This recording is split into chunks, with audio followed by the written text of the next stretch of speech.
अस्सलाम वालेकुम। बहुत ही इंपॉर्टेंट जजमेंट है किस हवाले से कि एक शख्स क्या कहता है कि मैं अमेरिका में मुकीम था और मेरा दावा पीछे से चला। मैंने एक वकील कराया हुआ था जो कि मेरा दावा चलाता रहा और मैं मुकदमे के अंदर जो है बतौर फरीक शामिल था और मुझे एज अ डिफेंडेंट रखा गया था दावे के अंदर। लेकिन हुआ ये कि कुछ देर मुकदमा चलता रहा, लेकिन एक स्टेज आई कि मेरे ख़िलाफ़ दावा जो है डिग्री हो गया, यानी मुद्दई जीत गया और मैं हार गया। तो मेरे नॉलेज में जब ये बात आई तो मैंने, चूँकि मैं अपने वकील पे ट्रस्ट खो चुका था, मैं अपने वकील पे भरोसा नहीं था कर रहा, तो मैंने अपने वकील को चेंज करने का सोचा। लेकिन उससे पहले मैंने अपील फ़ाइल करवा दी हुई थी, इसी वकील को कह के मैंने अपील फ़ाइल करवा दी हुई थी। लेकिन चूँकि मुझे शक था तो फिर मैंने इसे कहा कि आप अपना केस छोड़ दें, मैं नया वकील करने लगा हूँ, आप फ़ाइल जो है मेरे नए वकील को दे दें। तो हुआ ये कि ये जो वकील साहब थे, इन्होंने क्या किया कि जो मुद्दा अले की यानी डिफेंडेंट की अपील फ़ाइल की गई थी कोर्ट के अंदर, इन्होंने जाके विदड्रॉ कर दी, जो भी रीज़न थी। और कोर्ट में जाके ये कहा कि जनाब मुझे मेरे क्लाइंट ने कहा कि अपील विदड्रॉ कर दी जाए। अच्छा, मैं ये आपको बता दूं कि जब अपील विदड्रॉ कर दी जाती है ना, तो इसका मतलब ये है कि डिफेंडेंट उसी स्टेज पे खड़ा हो गया। यानी अगर मुद्दई केस जीत गया है और अपील मुखालफ साइड से विदड्रॉ कर ली गई है, तो फिर वो केस कई डिग्री का हतमी फैसला हो जाता है, मुद्दई के हक़ में ही बात हो जाती है, मुद्दई खुशियाँ मनाता है और डिग्री जो फाइनलिटी इख्तियार कर लेती है।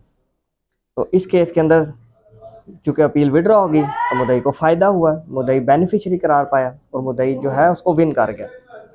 अब होता ये है, इस साइल ने कहा नहीं था वकील साहब को, किसी तरीके से भी नहीं था कहा कि जाके मेरी वकील विड्रॉ कर दें। इसने सिर्फ इतना कहा था कि आप जनाब मेरी फ़ाइल वापस कर दें, मैं नया वकील कराने लगा हूँ। तो वकील साहब ने शायद गुस्से में या जो भी रीज़न है, मैं उस पर बात नहीं करता, जाके इसकी अपील विड्रॉ कर ली। जब इस शख्स को पता चला कि जनाब मेरी तो अपील ही विड्रॉ कर दी गई है और मुद्दई का फ़ैसला जो है, जो डिग्री हुआ था, वो हतमी शक्ल अख्तियार कर गया और मुझे इतना बड़ा लॉस हो रहा है, हालांकि मैंने अपील विड्रॉ करने का कहा ही नहीं। ये बंदा फ़्लाइट लेता है और अमेरिका से पाकिस्तान आ जाता है। पाकिस्तान आके जनाब ये अपने केस का मुलाहिज़ा करता है तो पता चलता है कि इसके साथ तो फ्रॉड हो गया। तो ये एक एप्लीकेशन देता है 12(2) की सीपीसी की कोर्ट के अंदर कि जनाब मैंने कोई अपील विड्रॉ नहीं की, मेरी अपील को मंजूर फरमाया जाए और मेरे साथ ये फ्रॉडुलेंटली मुखालफ पार्टी ने यानी मुद्दई ने और मेरे वकील ने साजबाज करते हुए मेरी अपील विड्रॉ जो है कर दी है। लोअर कोर्ट ने इसकी ये जो प्ली है उसको एक्सेप्ट कर लिया और इसकी अपील को बहाल कर दिया कि ठीक है, मेरिट पे हम अपील को सुनेंगे। ये जो बात थी कि वकील ने अपील को विड्रॉ कर लिया, इसको हम साइड पे करते हैं, आपकी अपील को हम बहाल करते हैं, हम अपील को सुनेंगे। अब जो मुद्दई था वो जनाब हाई कोर्ट में चला गया, भाई डिफेंडेंट्स की अपील क्यों बहाल की है, ये तो गलत है। वकील साहब ने जो विड्रॉ कर ली हुई, अब ये इख्तियारात नहीं थे जज के पास की अपील को बहाल करता है, जबकि वकील ने इनकी विड्रॉ कर दी है। अच्छा, हाई कोर्ट में मामला चला गया और मामला बड़ा दिलचस्प हुआ। हवाला में बीच में बता दूं पहले, 2023 CLC सफ़ा नंबर 515 पिशावर।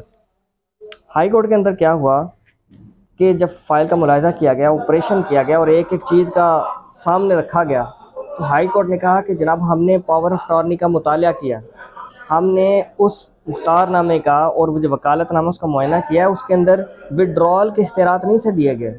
फाइल बड़ा इंटेलिजेंट था। तो जज साहब ने कहा कि अगर विड्रॉल के लफ्ज़ नहीं लिखा गया तो ये इंटेंशनली नहीं लिखा, ये इंटेंशनली इसको छोड़ा गया, यानी साहिल चाहता था कि मेरे दावे को कोई विड्रॉ ना करे, मैं खुद विड्रॉ करूँगा। और वकील साहब को सिर्फ इतने इख्तियारात दिए गए थे, वो केस को आगे चलाते। और सारे हालातों वाक़यात को देखते हुए और फैक्ट्स को देखते हुए जज साहब ने और हाई कोर्ट ने कहा कि जनाब ये हमें लगता है कि वाकई ही फ्रॉड किया गया इस साइल के साथ, जबकि ये तो पाकिस्तान में नहीं था।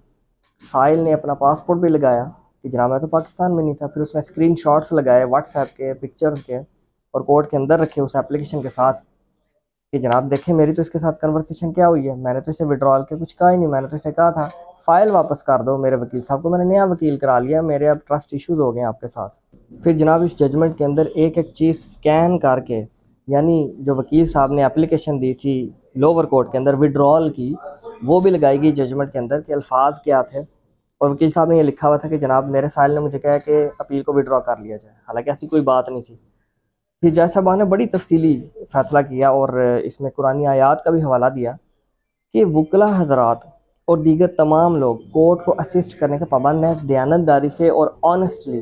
कोई भी फ्रॉडुलेंट मैटर नहीं होना चाहिए। और एक बात और कही कि फ़्रॉड को डायरेक्टली प्रूव करना बड़ा ही मुश्किल काम है। डायरेक्टली आप प्रूव नहीं कर सकते कि ये एविडेंस है, ये जी फ्रॉड हो गया। सरकमस्टांसिस देखते हुए, फैक्ट्स देखते हुए एक चीज़ को आप फ्रॉडुलेंटली शो कर सकते हैं हालातों वाक़यात के हिसाब से। डायरेक्ट एविडेंस कभी भी नहीं मिला करता। तो हाई कोर्ट ने कहा कि हमारी रीजनिंग के मुताबिक वाकई ही फ्रॉड हुआ है, वाकई ही धोखा दिया गया, और वकील साहब का ये विड्रॉ करना अपील को without permission of his client ये बेनिफिशियरी बनाता है मुद्दई को, और ये सख्त ज़्यादती वाली बात है। तो ये केस तमाम उन लोगों के लिए एक गाइडेंस है, उनके लिए हेल्पफुल है जो लोग समझते हैं कि जनाब हमारे वकील साहब ने जो है हमसे कहीं ना कहीं फ़्रॉड किया, कहीं ना कहीं मुद्दई के साथ साजबाज की है। Thank you very much.